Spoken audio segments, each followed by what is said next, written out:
क्या कर रहे थे हम? पिछले क्लास में हम लोगों ने इक्वी डिस्टेंस के बेस पे एक फॉर्मूला ड्राइव किया था। हमने बताया था कि इस फॉर्मूले का बहुत सारा एप्लीकेशन है।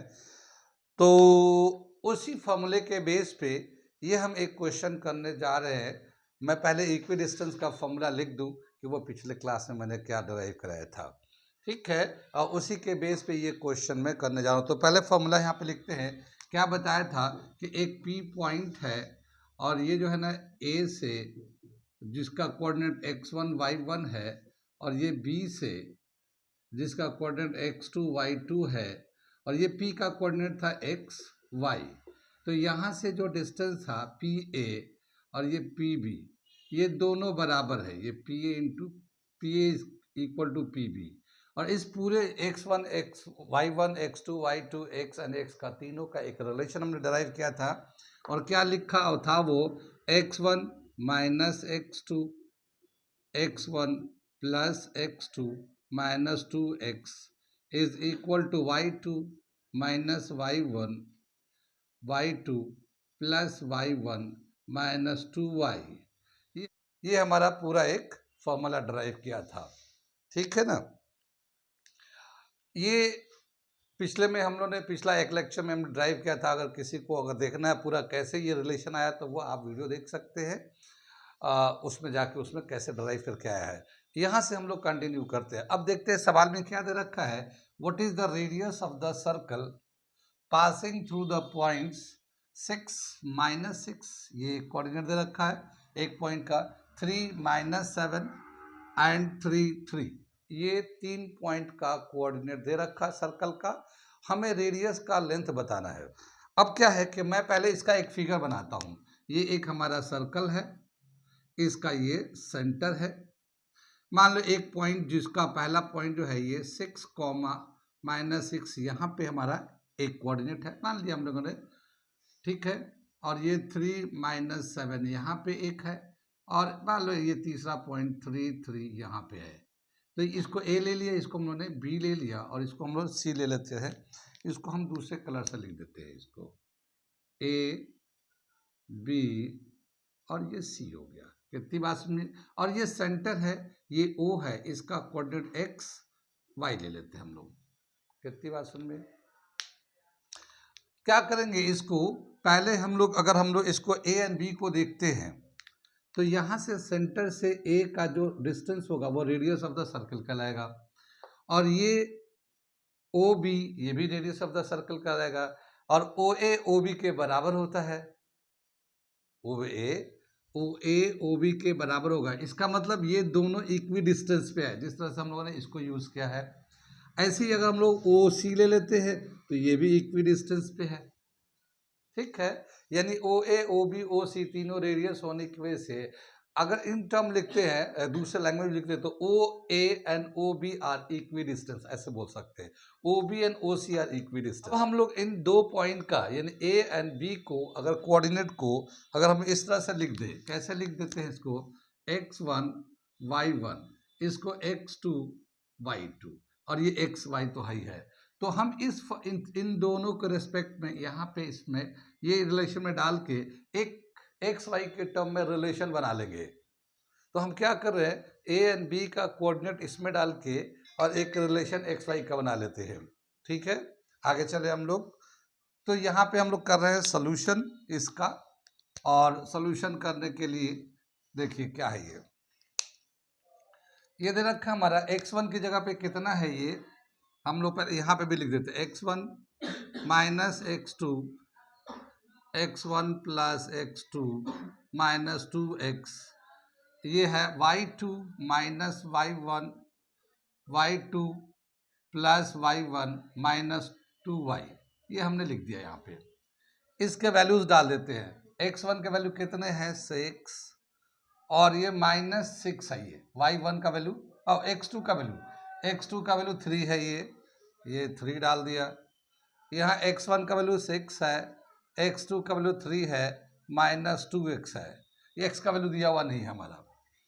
ठीक है, y2 का वैल्यू कितना है, माइनस 7, माइनस y1 का वैल्यू कितना है, ये माइनस 6 है, तो माइनस माइनस प्लस 6 हो जाएगा ये, ये y2 का वैल्यू फिर से लिखते हैं -7, और ये y1 का वैल्यू कितना है -6, तो ये -6 हो जाएगा -2y। कितनी बात सुन रहे?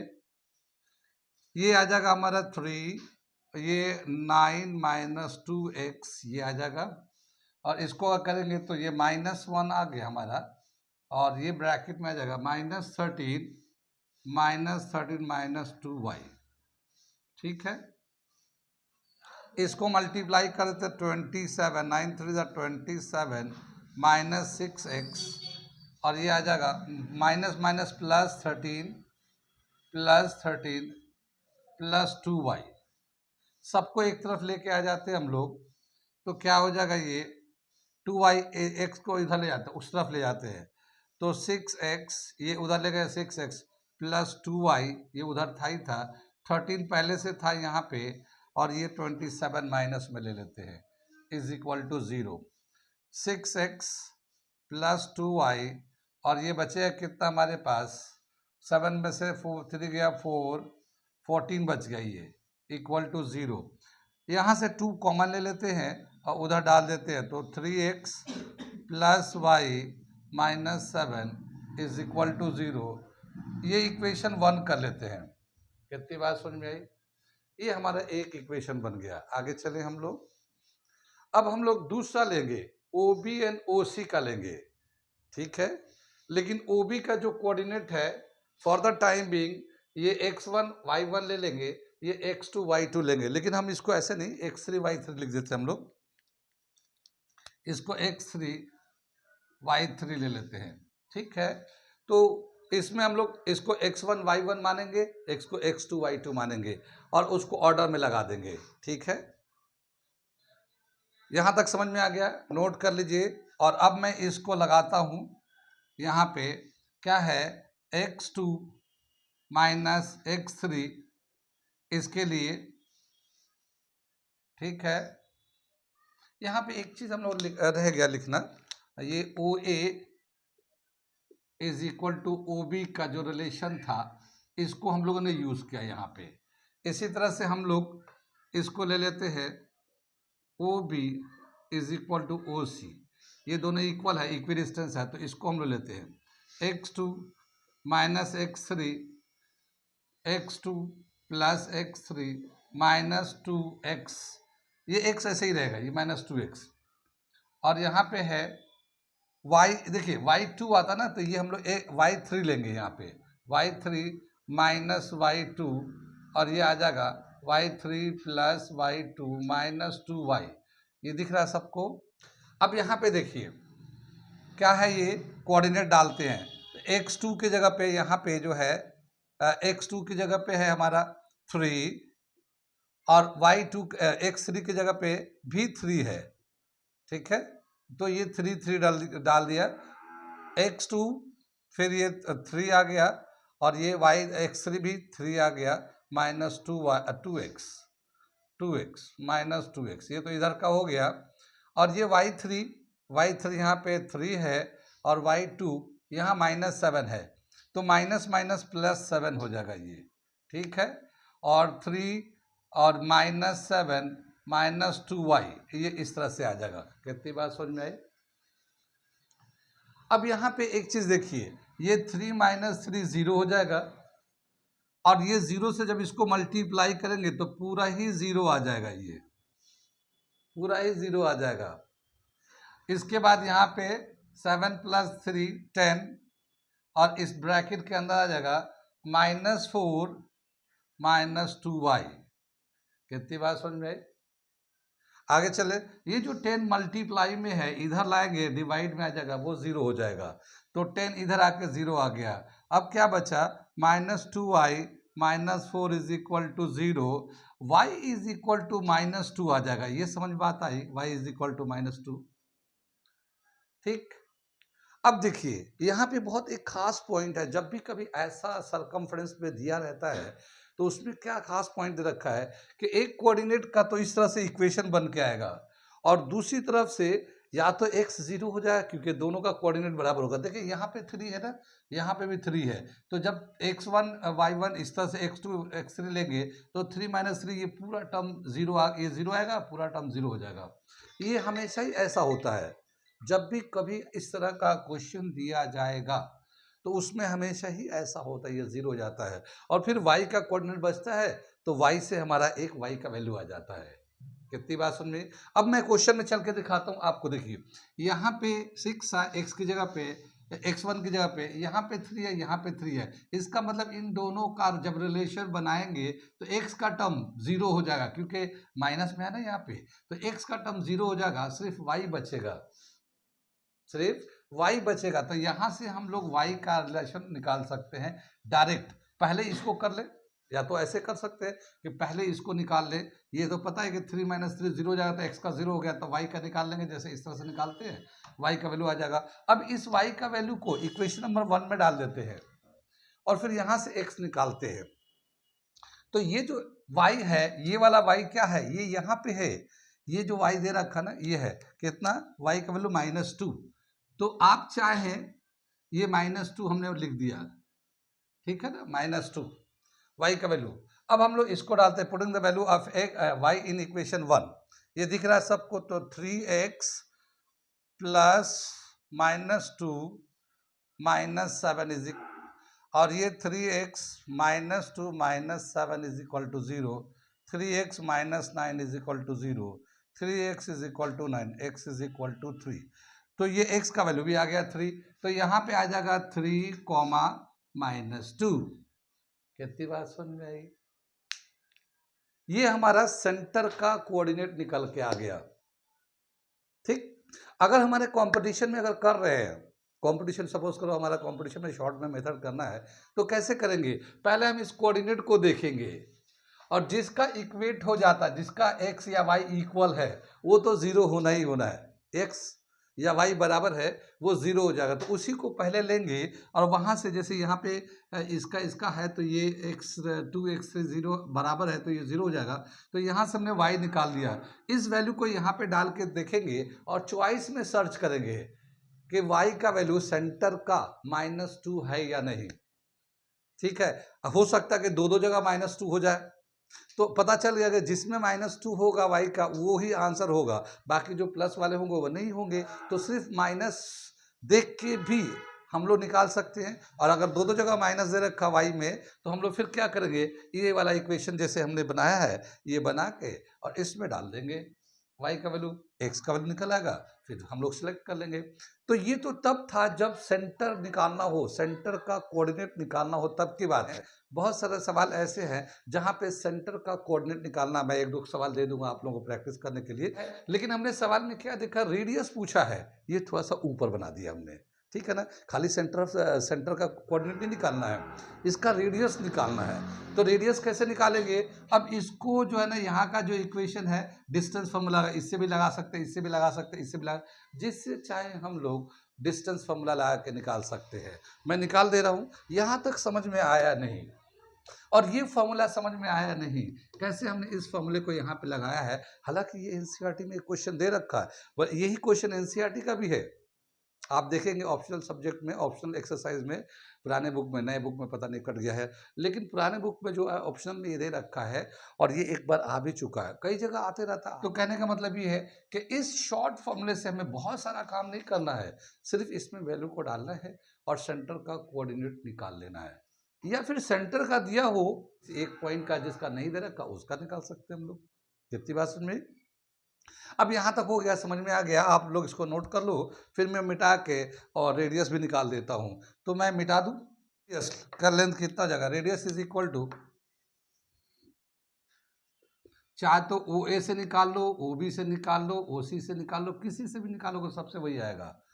अब जैसे मान लो हम लोग ओ ए से निकाल लेते हैं, तो ओ ए से निकालेंगे तो क्या आएगा, ये x2 minus r is equal to x2 minus x1 whole square plus y2 minus y1 whole square whole root. ये दे रखा, मान लो अगर हम ओ ए से निकालते हैं, ओ ए से निकाल रहे हैं हम लोग, ओ ए से, ठीक है, ये तो एक हमारा फॉर्मूला है x2 minus x1 whole square y2 minus y1 whole square whole root. लेकिन यहाँ के हिसाब से अगर हम लोग थोड़ा सा मॉडिफाई कर लेते हैं, तो जब मॉडिफाई करेंगे तो यहाँ पे मान लो इसको x1 माइनस एक्स का होल स्क्वायर, ये x1 माइनस एक्स का whole square plus y1 minus Y का होल स्क्वायर होल रूट, ये हमने इसके हिसाब से थोड़ा मॉडिफाई कर दिया इस फॉर्मूले को, ठीक है ना। माइनस ये 3 है तो 3 आ जाएगा, 6 माइनस 3 का होल स्क्वायर, और y1 का वैल्यू कितना है -6, एंड ये जो है minus minus plus 2 whole square, ये इस तरह से आ जाएगा।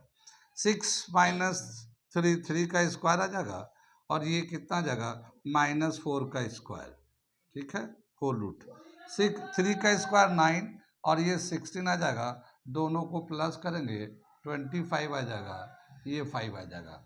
तो इस तरह से इसका जो रेडियस होगा 5 होगा इस सर्कल का। आप लोग चाहें तो ओ बी के रेस्पेक्ट में निकाल के देखो, 5 आता ही नहीं आता, ओ सी के रेस्पेक्ट में निकालेंगे तब भी 5 आएगा। आप कर सकते हैं अपने आप से। अब ये बताइए कितना समझ में आया ये सवाल, और कितना ये यूज समझ में आया इस रिलेशन का, ठीक है, आ रहा समझ में। ऐसे ही छोटे छोटे फॉर्मूले और शॉर्टकट मेथड और एप्लीकेशन को जानने के लिए हमारे चैनल को सब्सक्राइब कर लें, आपको बहुत फ़ायदा होगा। मैं एक दो सवाल आप लोगों के लिए भी देता हूँ, आप लोग प्रैक्टिस कर सकते हैं इस फॉर्मूला को यूज़ करके। ओके, ये मैं एक दूसरा क्वेश्चन उसी पे दे रखा है हमने, मैं पढ़ के समझाता हूँ। What is the coordinate of the circum centre of triangle whose vertices are 8, 6, 8, -2 and 2, -2। ये 3 पॉइंट का, एक सर्कल का पॉइंट का 3 पॉइंट का हमने को कोऑर्डिनेट दे रखा है, उसके सर्कम सेंटर का कोऑर्डिनेट बताना है। सर्कम सेंटर जानते हैं, मैं एक फिगर बना के समझाता हूँ ये क्या है। जैसे ये एक हमारा सर्कल होता है, एक हमारा ये ट्रायंगल होता है, ये इस तरह से, और इस ट्रायंगल का अपना अपना कोऑर्डिनेट दे रखा है। एक सर्कल जो इस तीनों वर्टिसेस से होते हुए जाता है, एक सर्कल जो है इस तीनों वर्टिसेस से होते हुए ऐसे जाता है, सर्कम सर्कल कहलाता है, इसको हम लोग सर्कम सर्कल कहते हैं, ठीक है ना, इस तरह से।